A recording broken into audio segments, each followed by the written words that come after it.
ओम शांति। आज के अव्यक्तवाणी 10/5/1972। সমানে থাকলেই ফরমানের পালন। तो बाबा बोलছেন समान और फरमान दोनों में रहने और चलने के अपने को हिम्मतवान समझते हो। তো বাবা বলছে আমাদেরকে সমানেও থাকতে হবে আর ফরমানেও চলতে হবে। ফরমান মানে বাবার আজ্ঞা। তো দুটোতেই থাকা আর চলার জন্য যে সাহস লাগবে, হ্যাঁ, আমরা কি সেরকম সাহসবান বা হিম্মতবান হয়েছি? নিজেকে মনে করি হ্যাঁ বাবা, আমরা সমানেও থাকতে পারি, আমরা ফরমানেও চলতে পারি।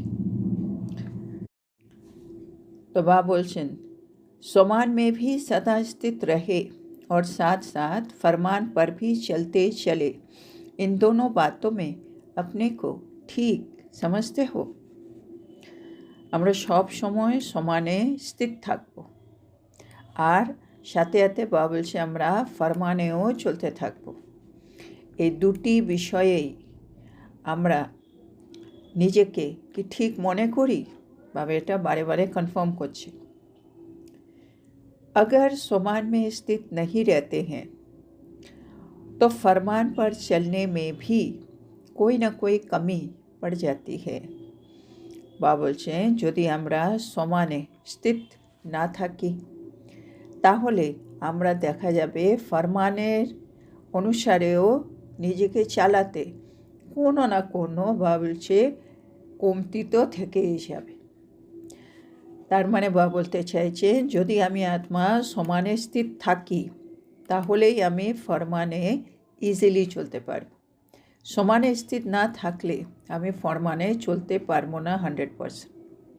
এটা কেন হবে? কেন বাবা আমাদেরকে কি চোখে দেখেন? আত্মা। বাবা যা যা সমান দেয় ওগুলো কাকে দেয়? আত্মাকে দেয়। শরীর দেখে না বাবা। এবার বাবা যে ফরমান দিচ্ছে আত্মার জন্য দিচ্ছে। তো আমি আত্মা যদি নিজেকে আত্মা মনে করি, আত্মা যদি নিজের সমানে থাকে, তবেই বাবা যে আত্মার জন্য যে ফরমান দিচ্ছে সেগুলোর উপরে আমি নিজে চলতে আমার ইজি মনে হবে। আর আমি যদি দেহ অভিমান মানে দেহের ভানে থেকে যাই তখন ফরমান যেগুলো দিচ্ছে বাবা ওগুলো আত্মার জন্য আমার পক্ষে সেগুলোর উপরে চলা একটু মুশকিল হবে। তার মানে কোনো না কোনো জায়গায় আমি এটা একটু কম করব, এটা একটু ছেড়ে দেবো, কিছু না কিছু কমতি চলবে। এবার শোনো বাবা, এটা সমানে স্থিত না থাকলে ফরমানে নিজেকে চালানো সম্ভব না। इसीलिए दोनों बातों में अपने आप को यथार्थ रूप से स्थित करते हुए सदा ऐसी स्थिति बनाना। তো বাবা এই জন্য আমাদেরকে শিক্ষা দিচ্ছেন কি এই দুটো বিষয়েই নিজেকে যথার্থ রূপে স্থিত করো আর সব সময়ের জন্য এই স্থিতিটাকে বানিয়ে নাও। वर्तमान पुरुषोत्तम संगम युग का आप ब्राह्मणों का जो ऊंचे से ऊंचा समान है उसमें स्थित रहना है। বাবা বলছে বর্তমান সময়ে পুরুষোত্তম সঙ্গম যুগ চলছে। কাদের জন্য? আমাদের জন্য। আমরা কে? ব্রাহ্মণ। তো ব্রাহ্মণদেরই বাবা উঁচু থেকে উঁচু সমানগুলো দিয়েছেন। তো সব সময় তোমরা সেই সমানে স্থির থাকো, তাই না? আশেপাশের আত্মাদের জন্য বাবা সমান দেয়নি। বাবা বলছে তুমি পবিত্র আত্মা, তুমি শান্তস্বরূপ আত্মা, শুধু আমাদের জন্যই। কেন আমরা সঙ্গম যুগী ব্রাহ্মণ। সেজন্য বাবা বলছে তোমরা এটাতে স্থির থাকো, তাহলেই বাবা যে ফরমান সের উপরে চলা আমার জন্য ইজি হবে। इस एक ही श्रेष्ठ समान में स्थित होने से भिन्न भिन्न प्रकार के देह अभिमान स्वतः और सहज ही समाप्त हो जाते हैं। বাবা যে একটাই সমানে আমি যদি স্থিত হয়ে যাই, হ্যাঁ, আমি হচ্ছি পুরুষোত্তম সঙ্গমযুগী ব্রাহ্মণ, তাহলেই দেখা যাবে আমি দেহ অভিমান থেকে স্বত আর সহজেই ছাড়া পেয়ে গেছি। মানে আমার মধ্যে দেহ অভিমান শেষ হয়ে যাবে। হ্যাঁ না? ব্রাহ্মণ মানে ঈশ্বরীয় সন্তান, ব্রাহ্মণ মানে যে ফরিস্তা হবে, দেবতা হবে, है ना। ব্রাহ্মণ মানে সে হচ্ছে এই মুহূর্তে আত্মা, है ना, আত্মিক স্থিতিতে যে স্থিত হয়ে রয়েছে। তো সেজন্য বাবা বলছে এই শ্রেষ্ঠ সমানে স্থিত হও। कहाँ कहाँ सर्विस करते करते व अपने पुरुषार्थ में चलते चलते बहुत छोटी सी एक शब्द की गलती कर देते हैं, जिससे ही फिर सारी गलतियाँ हो जाती है। বাবা বলছে बहुत দেখছেন যখন আমরা সেবা করতে থাকি বা আমরা যখন পুরুষার্থ করে এগিয়ে যাচ্ছি, এই পথে চলতে চলতে আমরা ছোট্ট একটা শব্দের আমরা ভুল করে দিই, আর যার জন্য অনেকগুলো ভুল হয়ে যায়। सर्व गलतियों का बीच एक शब्द की कमज़ोरी है, वो कौन सा शब्द है? বাবা বলছে সব ভুলের বীজ ওই একটাই শব্দ যেটা খুব আমাদেরকে দুর্বল করে দেয়। সে শব্দটা কি?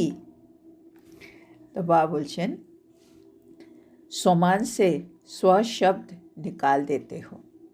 তো বাবা বারে বারে বলছে আমাদেরকে সমানে স্থির থাকতে। বাবা বলছে আমরা কি ভুল করছি, আমরা সমানের মধ্যে থেকে স্ব শব্দটা বাদ দিয়ে দিই। तो समान को भूल जाते हैं, मान में आने से फरमान भूल जाते हैं। तो स्व शब्द বাদ দিয়ে দিলাম সমানের থেকে, তাহলে থেকে গেল শুধু মান, স্ব মান, স্বটা বাদ দিলাম মান। আর মান যখন আমার কাছে থেকে গেল স্বটা বাদ, তখন আমি ফরমানে যে বাবা আমাকে চলার জন্য আজ্ঞা দিয়েছে সেগুলো আমি ভুলে যাই। फरमान है समान में स्थित रहो। বাবার মূল ফরমানই হচ্ছে বাচ্চে সমানে স্থিত হও, আর আমি সমানটা ছেড়ে মানের মধ্যে থেকে যাই, है ना। স্বমান, মান বলতে বাবা বলে না নাম মান শান, তার মানে হচ্ছে যখন আমি দেহে দেহে নিজেকে দেহ ভাবছি, দেহের সম্বন্ধ সম্পর্ক, দেহের পদার্থ, দেহের বৈভব, এগুলোর উপরে মান করছি, है ना। আমার একটা সুন্দর বাড়ি আছে, আমার ছেলে আইপিএস অফিসার, আমার স্বামী এই, আমার এত বড় বাংলা আছে, এগুলো বা আমার মধ্যে অনেক, আমি খুব ভালো দেখতে, আমি মানে এগুলো সব দেহে নিয়ে দেহের পরপর চললো, এগুলো হচ্ছে মান। কিন্তু যে সমান বলে বাবা, স্ব মানে কে, আমি কে, স্ব আমি আত্মা, আত্মাকে মান দিতে বলছে বাবা। আমি কে, আমি একটা শান্তস্বরূপ আত্মা, আমি ঈশ্বরীয় সন্তান, है ना। আমি আনন্দ স্বরূপ আত্মা, আমি পবিত্র স্বরূপ আত্মা, আত্মা আমি ত্রিকালদর্শী আত্মা, है ना। আমি বেফিকার আত্মা, যে কোনোগুলো আত্মাকে নিয়ে যদি করি তাহলে ওটা সমান, নাহলে বাকিটা মান থেকে আছে। তো আমরা বারে বারে ভুলে যাই আমি আত্মা, আমি মানের মধ্যে আটকে থাকি, আর মানে আটকে গেলেই ফরমানগুলো তো বাবা আত্মাকে দিচ্ছে, সেগুলো আমি ভুলে যাই। তো বাবা বলছে তো মান মে আনে সে ফরমান খতম হো গিয়া না, তাহলে আমরা মানে চলে আসি, আর মানে এলে বাবা বলছে फरमान शेष हो जाए। इसी एक शब्द की गलती होने से अनेक गलतियाँ हो जाती हैं। তো বাবা বলছে একটি শব্দের ভুল হওয়ার জন্য আমাদের অনেক ভুল হয়ে যায় পরপর। फिर मान में आकर बोलना, चलना, करना सभी बदल जाता है ना। তারপরে আমরা যখন মানে স্থিত হয়ে যাই, আমি সমান থেকে সরে গেলাম, তার মানে আমি দেহি থেকে দেহতে চলে এলাম, তখন বাবা বলছে তোমার বলা, তোমার চলা, তোমার করা সব কিছু পাল্টে যায়, হ্যাঁ না। এটা আমরা নিজেও প্র্যাকটিস করে দেখতে পারি কি আমি যখন নিজেকে, আমি দিদি, আমি ভাই, যে কোনো একটা দেহের একটা রোল অভিনয়, সেইটা পার্টটা ভেবে যখন আমি করছি, তখন আমি যেরকমভাবে বলি চলি করি, বা আমি যদি ভাবি আমি পরমধাম নিবাসী একটা আত্মা, এই শরীরে এসে অবতরিত হলাম, এখন আমি বলছি, করছি, চলছি, দুটোতে দেখবে অনেক তফাৎ। তো আত্মা ভেবে করা সমান, আর নাইলে আমরা মানে এসে আছি, আর মানে এলে বাবা বলছে ভুলের পর ভুল হবে। এবার सिर्फ एक शब्द कट होने से जो वास्तविक स्टेज है उससे कट हो जाते हो। तो বাবা বলছে শুধু এই যে তোমরা একটা শব্দ বাদ দিলে স্ব, এটা কেটে যাওয়ার ফলে তোমাদের যে বাস্তবিক স্টেজ, মানে আমি আত্মা, এটাই তোমার বাস্তবিক অবস্থা, আমি শান্ত স্বরূপ আত্মা, আমি প্রেম স্বরূপ আত্মা, সেটাই বাদ পড়ে যায়। আমি অন্য, মানে দেহ বা দেহের যে অভিনয়ের যে আমার যে পার্ট, সেটা নিয়ে আমি কাজ করছি, কিন্তু আমি বাস্তবিক স্টেজ থেকে দূরে হয়ে গেলাম শুধু ওই শব্দটা কেটে গেছে বলে।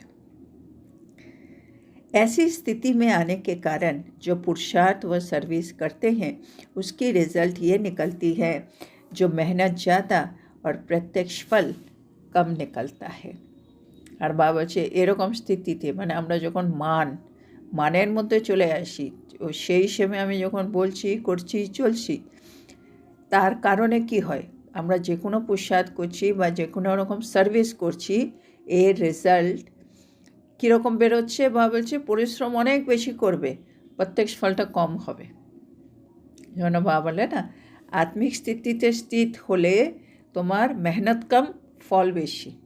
যেন বাবা বলে আত্মিক স্থিতিতে স্থিত হয়ে অন্যকে বাবার পরিচয় দাও, জ্ঞান শোনাও, তাদের জ্ঞানের তিল লাগবে, কেন মেহনত কম, প্রত্যক্ষ ফল বেশি। তো এখানে তাই বলছে, সমানে স্থিত থাকলে তোমার পরিশ্রম কম হবে, প্রত্যক্ষ ফল বেশি হবে, আর তুমি মানে স্থিত হয়ে যখন করছো তোমার পরিশ্রম বেশি, প্রত্যক্ষ ফল কম।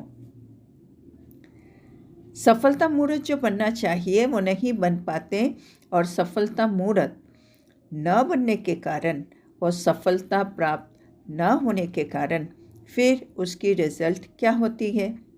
तो बाबल से যখনই আমি মানে স্থিত হলাম, পরিশ্রম বেশি, প্রত্যক্ষ ফল কম, তাহলে আমি যেরকম সফলতা মূরত হতে চাইছিলাম সেরকম তো সফলতা মূরত হতে পারছি না।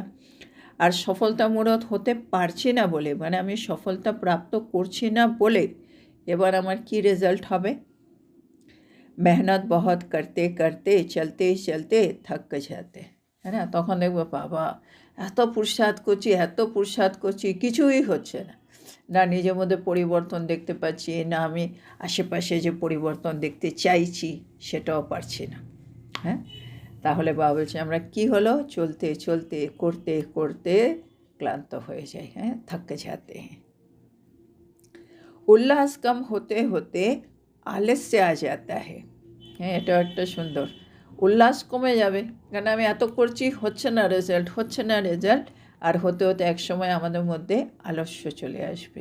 আলস্য দূর না করলেই হয়, এত করেছি কিছুই হচ্ছে না, কিছুই হবেও না। ও সবাই বলে, ও সবার জন্য হয় না, আমি হয়তো সেই লিস্টে নেই, যেমন বলে, কেন পরিশ্রম এত করছি, রেজাল্ট বেরোচ্ছে না, আমি ক্লান্ত হলাম, উল্লাস শেষ, আলস্য চলে এলো। और जहाँ आलस्य आया वहाँ उनके अन्य साथी भी सहज ही आ जाते हैं। আর যে মুহূর্তে আমার মধ্যে আলস্য ঢুকলো, বাবা বলছে এবার ওর অন্য সাথীরাও অনেক সহজে চলে আসে। বাবা বলে না, আলস্য কী, আলস্য একটা বিকার, হ্যাঁ না। বাবা বলেছে আমাদের 7খানা বিকার আছে, 5টা তো মেইন, কাম, ক্রোধ, লোভ, মোহ, অহংকার, আর ভয়, আর আলস্য। তো এই আলস্য একটা বিকার ঢুকে গেল উল্লাস কম বলে, আর যেই ও ঢুকলো এবারে অন্য যে বাকি 6খানা যে সাথী তাদেরকে ঢুকিয়ে দেবে। এবার आलस्य अपने सर्व साथियों सहित आता है, अकेला नहीं आता है। ভাবলে আলস্য কখনো একা একা আসে না, ও নিজের সর্বসাথীদের কিন্তু সঙ্গে নিয়ে ঢুকবে।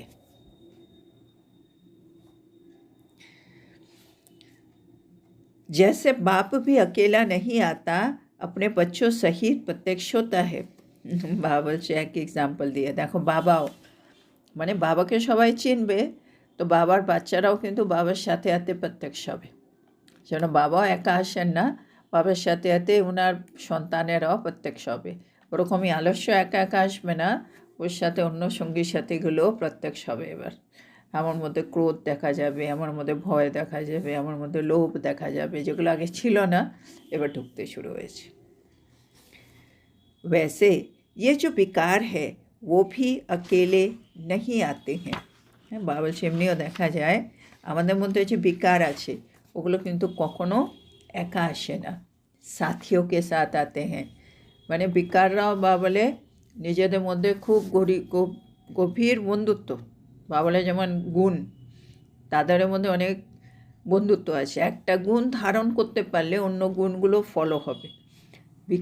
বিকারেরও তাই, মানে নেগেটিভ গ্রুপও একটা পুরো একটা গ্রুপ। একজন ঢুকতে পারলেই অন্যজনকে সবগুলোকে ঢুকিয়ে দেবে। चंद्रमा बोलचे इसीलिए फिर विकारों की प्रवेशता होने से कई फरमान उल्लंघन करने के कारण स्थिति क्या हो जाती है।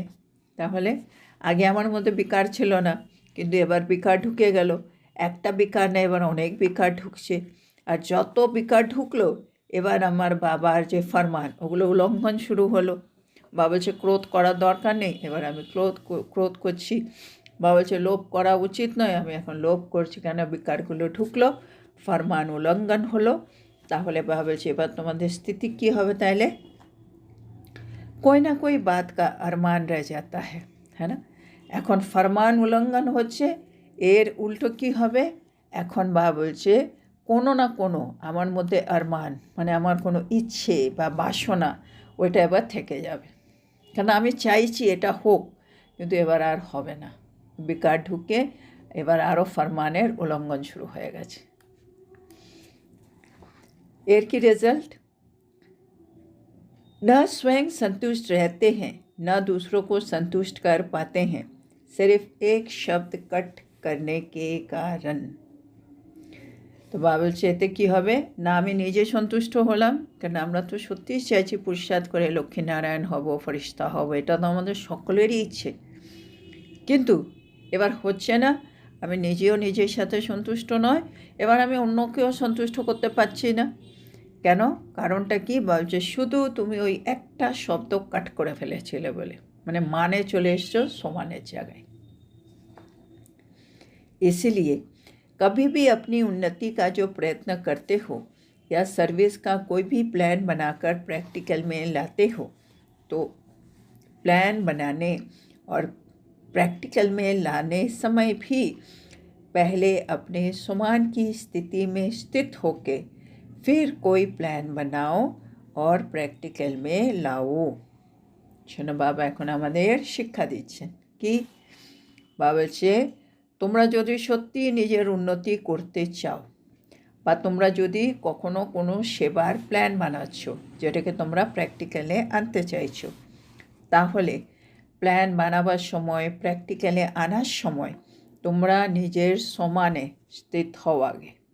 মানে আগে সমানটা ঠিক করো, তারপরে যে কোনো প্ল্যান বানাও আর সেটাকে প্র্যাকটিক্যালে আনো। মানে আগে নিজের সমানটা ঠিক করো। স্থিতি কো ছোড়কর প্ল্যান নেই বানাও। হ্যাঁ, এটা একটা ইম্পর্টেন্ট শিক্ষা।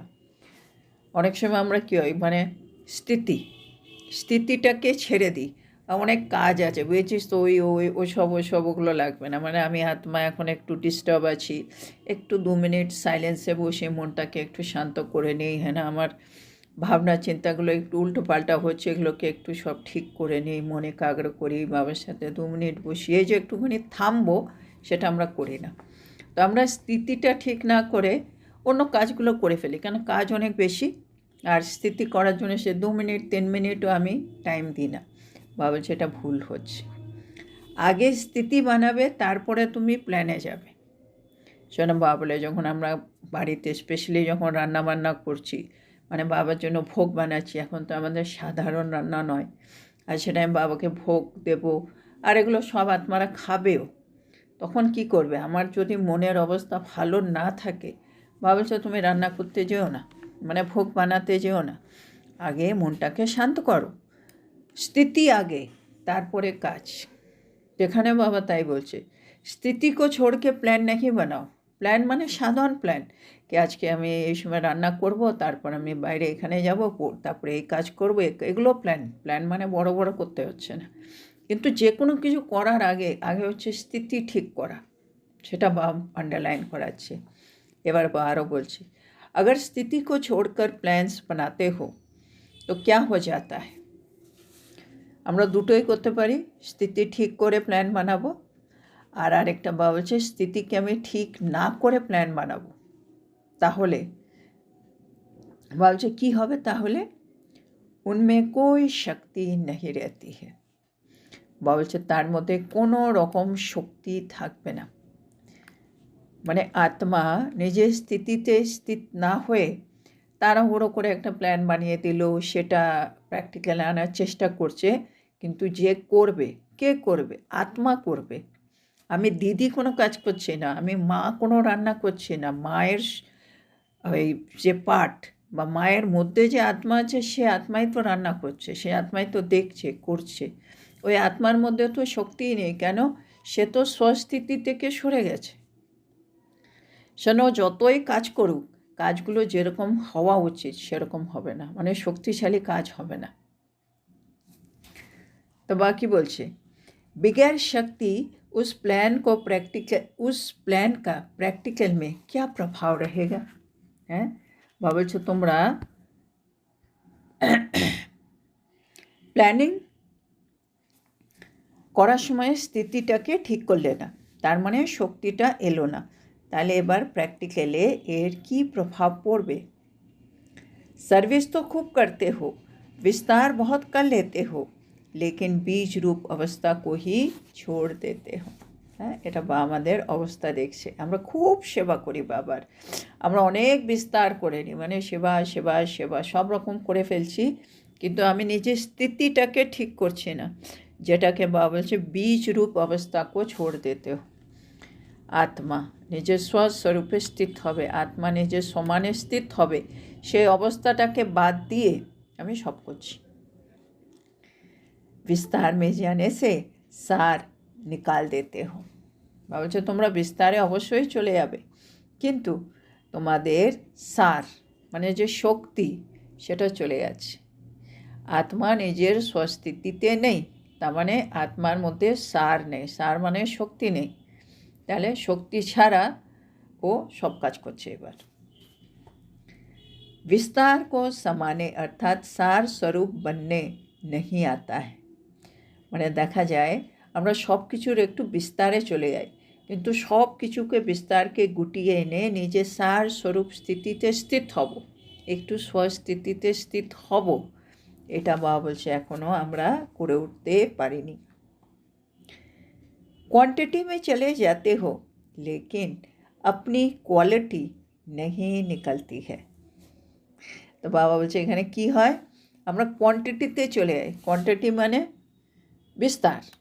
হ্যাঁ, আমি আজকে 50 জনকে বাবার পরিচয় দিয়েছি, আমি আজকে এতজনের জন্য এত একটা কাজ করেছি, মানে কোয়ান্টিটি অনেক, বা প্রদর্শনীতে আমি আজকে 1000টা আত্মাকে বুঝিয়েছি, কোয়ান্টিটি অনেক হয়েছে, কিন্তু বাবা বলছে কোয়ালিটি তো কিছু বেরোলো না। কোয়ালিটি মানে রেজাল্ট, ফ্রুটফুল রেজাল্ট। আমি 1000 জনকে হয়তো প্রদর্শনীতে বুঝিয়েছি, কিন্তু আমার মনে হচ্ছে না একজনও কোনো বাবার বাচ্চা হবে এখন। তো কোয়ান্টিটি অনেক হলো, আমরা অনেক সেবা করছি, কিন্তু কোয়ালিটি হচ্ছে না। তো বাবা বলছে अपनी स्थिति में भी संकल्पों की क्वांटिटी है, इसलिए सर्विस की रिजल्ट में भी क्वांटिटी है, কোয়ালিটি নেই। বাবা বলছে এটা কেন হলো, কোয়ালিটি নেই কোয়ান্টিটি অনেক হলো কেন? বাবা বলছে আমরা আমাদের স্থিতিতে স্থিত হইনি, সেটা আমাদের সংকল্পতেও কোয়ান্টিটি আছে। মানে আত্মা যখন স্বস্থিতিতে স্থিত তখন তার সংকল্প কম হবে, কিন্তু পাওয়ারফুল সংকল্প হবে, তাইলে ওটা কোয়ালিটি সংকল্প হবে।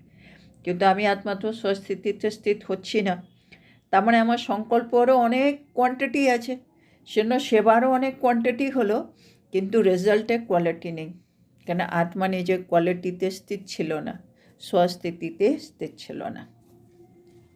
তাহলে আজকে আমরা এখানেই একটু থামবো। তো আজকে আমাদের বাবা আমাদেরকে কি বোঝালেন,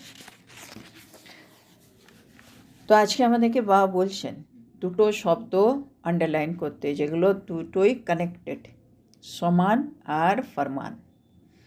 বাবা বলছে সমানে তোমাকে সব সময় স্থির থাকতে হবে, আবার সাথে সাথে ফরমানেও চলতে হবে, আর এই দুটোই সাথে সাথে করবার জন্য আমাদেরকে হিম্মতবান হতে হবে। বাবা বলছে বাবা অনেক সময় দেখেন আমরা সমানে স্থিত নয়, ফরমানে চলি। তো বাবা বলছে এটা কিন্তু ঠিক নয়, সমানে স্থিত হলেই তুমি ফরমানে চলতে পারবে, না হলে তুমি ফরমানে চলতে পারবে না। আর এই পুরুষোত্তম সঙ্গম যুগে আমরা হলাম ব্রাহ্মণ, আর এটা হচ্ছে বাবা বলছে উঁচু থেকে উঁচু সমান, এটাতে স্থিত হও। বাবা বলছে আমরা যখনই কোনো শ্রেষ্ঠ সমানে স্থিত হয়ে যাই, আমাদের মধ্যে যে ভিন্ন ভিন্ন দেহ অভিমানগুলো আসে সেগুলো কিন্তু অটোমেটিক্যালি সমাপ্ত হয়ে যাবে। বাবা বলছে কিন্তু ওটা হয় না কেন? তোমরা যখন বিভিন্ন জায়গায় সেবা করো বা নিজে পুরুষার্থ করতে থাকো, তার মধ্যে একটা ছোট্ট একটা শব্দের ভুল করো, আর ওই একটা শব্দের ভুল অনেকগুলো ভুল পরপর করিয়ে দেয়। তো ওই একটা শব্দের ভুল ওটা কি? বা বলছে তোমাদেরকে বললাম সমানে স্থিত থাকতে তোমরা স্বটাকে বাদ দিয়ে মানে স্থিত হয়ে থাকো। মানে পাটের মধ্যে আমি স্থিত হয়ে যাই, স্বটা ভুলে যাই, আমি আত্মা, আর আত্মার গুণ, আত্মার জিনিসগুলো সব ভুলে যাই। তো সমানে ভুলে যাও, মানে চলে আসো, মানে আসা মানে ফরমান ভুলে যাওয়া। আর ফরমান ভুলে গেলে কি হবে? তুমি মানে এসে তুমি বলবে, চলবে, করবে, আর সব কিছু এবার পাল্টে যাবে। কি পাল্টে যাবে? পরিশ্রম বেশি হবে, প্রত্যক্ষ ফল কম হবে, সফলতা মোড়ে যেরকম হতে চাইছিলে সেটা তোমরা হতে পারবে না। আর তার জন্য কি হবে? তুমি পরিশ্রম করতে করতে একটা সময় ক্লান্ত হয়ে যাবে, উল্লাস তোমার শেষ হয়ে যাবে, তোমার মধ্যে আলস্য চলে আসবে। আর আলস্য যেই ঢুকে যাবে, আলস্য নিয়ে যে অন্য বিকারের যে সাথী আছে তাদেরকেও ভেতরে ঢুকে নেবে। তোমার ভেতরে মানে আমার ভেতরে মার্জ হয়ে যাবে ওগুলো সব।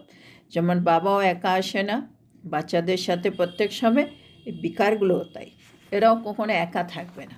মানে আমরা কখনো ভাবতে পারি না আমার মধ্যে একটাই বিকার আছে, আমার সব বিকার বেরিয়ে গেছে, একটাই রয়ে গেছে। অনেক সময় হয় না আমি বোধহয় সব বিকার ছেড়ে দিয়েছি, রাগটা একটু একটু রয়ে গেছে। বা বলে ওই যে তুমি একটা বিকার একটুখানি রেখে দিয়েছো, ওই একটা বিকার এবার আস্তে আস্তে করে অন্য সব বিকারকে ঢুকিয়ে দেবে। তো এখানেও বাবা তাই বলছে। এবার যে বিকারগুলো আমার ভেতরে ঢুকলো, এবার আমি ফরমানের উল্লঙ্ঘন করতে শুরু করলাম। আর যেই আমি ফরমানের উল্লঙ্ঘন করছি, তখনই আমার আরমান রয়ে যাচ্ছে। আরমান মানে আমার ইচ্ছে, বাসনা যেটা ছিল কি হ্যাঁ আমি বাপ সমান আত্মা হব, আমি এই পরিস্থিতিতে শান্ত থাকব, আমি এখানে চুপ থাকব, আমি একটু সহ্য করব, ইচ্ছে যেগুলো আমরা চাইছি ওগুলো এবার আর হবে না। কেন? বিকারগুলো ঢুকে গেছে, ওগুলো আমাকে ওই আমার যেটা ইচ্ছে সেটা করতে দেবে না। তো ফরমান উল্লঙ্ঘন হলো, আরমান রয়ে গেল। তুমি না নিজে সন্তুষ্ট থাকলে না অন্যকে সন্তুষ্ট করতে পারলে, এর কারণ খালি তুমি স্ব শব্দটাকে বাদ দিয়েছ বলে। শোনো বাবা বলছে যদি তুমি কোনো সার্ভিসে উন্নতি করতে চাও, তুমি পুরুষার্থে কোনো প্ল্যান বানাচ্ছ তাতে উন্নতি করতে চাও, তাহলে আগে সমানে স্থিত হও, তারপরে প্ল্যান বানাও, তারপরে সেটাকে প্র্যাকটিক্যালে আনো। স্থিতিকে ছেড়ে প্ল্যান বানাবে না। বাবা এটাকে আজকে আন্ডারলাইন করাচ্ছে। কেন? স্বস্থিতিতে স্থিত হলেই আত্মার মধ্যে শক্তি আসবে। আর স্বস্থিতিতে স্থিত আমি যদি না হয়ে প্ল্যান বানাই, আত্মার মধ্যে শক্তি নেই। আর শক্তি যদি না হয় তাহলে প্র্যাকটিক্যালি কী হবে? তুমি সার্ভিস অনেক করবে, বিস্তারে অনেক যাবে, কিন্তু তুমি সমানে স্থিত নেই বলে, স্বস্থিতি তোমার ঠিক নেই বলে সারটা বাদ পড়ে যাবে। এর রেজাল্ট কি? কোয়ান্টিটি অনেক হবে, কোয়ালিটিটা মিসিং হবে। শোনবা বলছে যদি আমরা স্বস্থিতিতে স্থিত হই, আমাদের সংকল্পগুলোও কিন্তু কোয়ালিটি থাকবে, তাহলে আমরা যা কিছু করছি সেগুলোতেও কোয়ালিটি আসবে। আর এরই উল্টো, আমি যদি স্বস্থিতিতে স্থিত না থাকি, আমার সংকল্প কোয়ান্টিটি হবে অনেক, আমার সেবাও খুব কোয়ান্টিটিতে হবে, কোয়ালিটি মিসিং। তো আজকের এত সুন্দর শিক্ষার জন্য আমরা আমাদের প্রিয় শিব বাবাকে বলবো ধন্যবাদ বাবা, ধন্যবাদ। ওম শান্তি। ওম শান্তি। গুড নাইট বাবা, ধন্যবাদ বাবা, ধন্যবাদ। ওম শান্তি। গুড নাইট বাবা, গুড নাইট সবাইকে। ওম শান্তি, ধন্যবাদ বাবা, ধন্যবাদ। গুড নাইট বাবা, গুড নাইট। ওম শান্তি।